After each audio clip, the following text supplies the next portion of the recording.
Monsieur le Président d'une République sans constitution, issue de l'accouchement au forceps d'une élection controversée. Je m'appelle Serge Petit-Demange et suis l'auteur de L'Émule d'Émile aux éditions du Panthéon. Prenant exemple sur le courage d'Émile Zola qui, en 1898, a osé écrire au président de la République de l'époque afin de s'élever contre l'injustice et redonner son honneur à un militaire, le capitaine Dreyfus, je vous dis ceci. Personnellement en désaccord sur la forme, parce que moi, dans le secret de votre bureau, je vous aurais affronté, le général d'armée Pierre Lejoli de Villiers de Saint-Ignon, plus connu sous le nom de Pierre de Villiers, chef d'état-major des armées, vient de donner sa démission. Il avait répondu avec franchise et honnêteté aux questions d'une commission parlementaire réunie en huis clos. Des fuites intolérables ont eu lieu. Les conséquences de ces fuites ne sont en aucun cas imputables à l'ex-chef d'état-major des armées, mais à un ou des parlementaires présents, ce qui constitue un acte de divulgation de propos proférés sous serment dans le secret de la commission, autrement dit, une trahison. Il s'agit bel et bien d'un acte de révélation de données sensibles, sanctionné pénalement. Nous allons nous rapprocher des parlementaires pour exiger l'ouverture d'une enquête. Déjà, en 2013, devant une commission parlementaire, plutôt que mentir, le général de gendarmerie Bertrand Soubelet avait été sanctionné par Manuel Valls pour avoir révélé les graves dysfonctionnements de la sécurité du territoire. Le général Christian Piquemal, lui, a osé braver paisiblement votre prédécesseur. Concernant le général de Villiers, suite à ces révélations illégales qui vous discréditent, vous, Monsieur le Président d'une République française sans constitution, vous avez humilié un homme dont, selon la formule consacrée, vous n'arrivez pas à la cheville. Constat est fait. Les socialistes et apparentés n'aiment pas les généraux français, n'aiment pas l'armée. En tant que citoyen engagé dans la vie de mon pays, qui ne semble pas être le même que le vôtre, bien que je vous ai mis en garde contre la commission d'une faute majeure de votre part, vous avez commis l'irréparable. Vous êtes remis les matafs, les pousse-nuages et les bifins, autrement dit la Marine nationale, les armées de l'air et de terre à dos. Vos constants rappels, par médias interposés bienveillants, du fait que vous êtes le chef, prouvent que vous ne l'êtes pas. Un chef n'a nul besoin de rappeler qu'il est un chef. Commander et être capable de commander est inné ou s'acquiert avec l'expérience. Certes, vous avez sûrement quelques qualités, mais en aucun cas vous n'êtes un chef en tant que tel et surtout pas de l'armée française.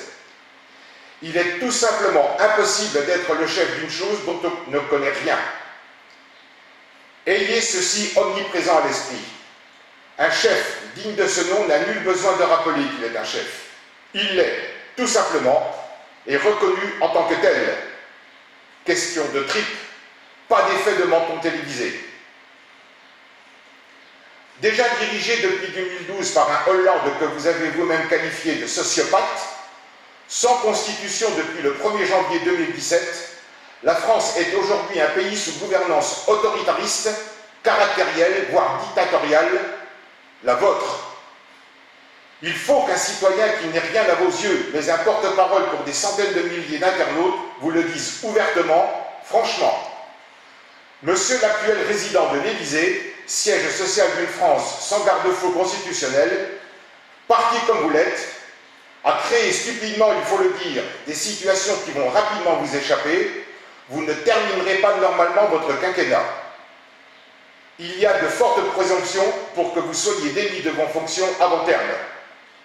Il ne fallait pas toucher à l'armée.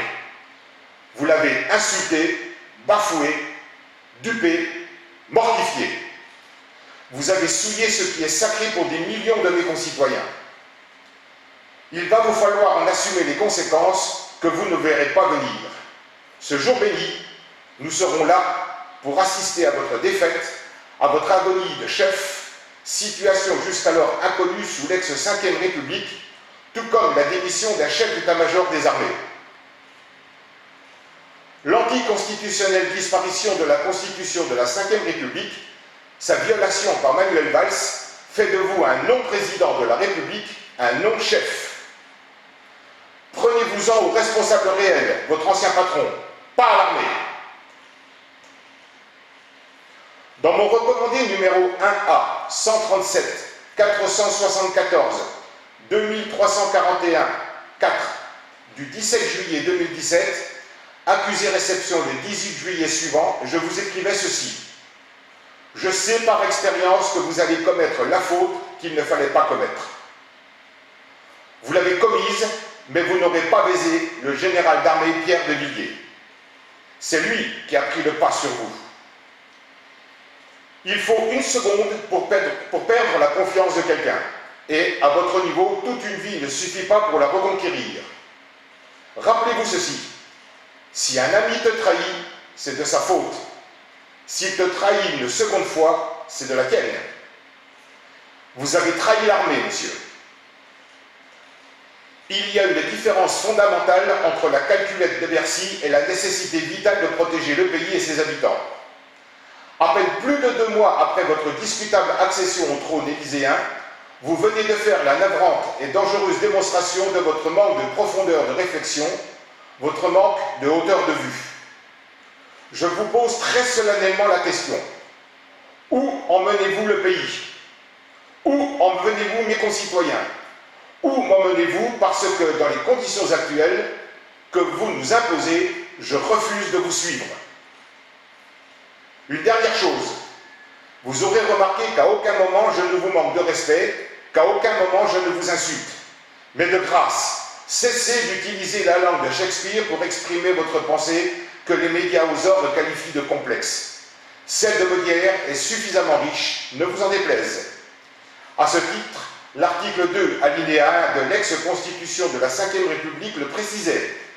La langue de la République est le français. Dont acte.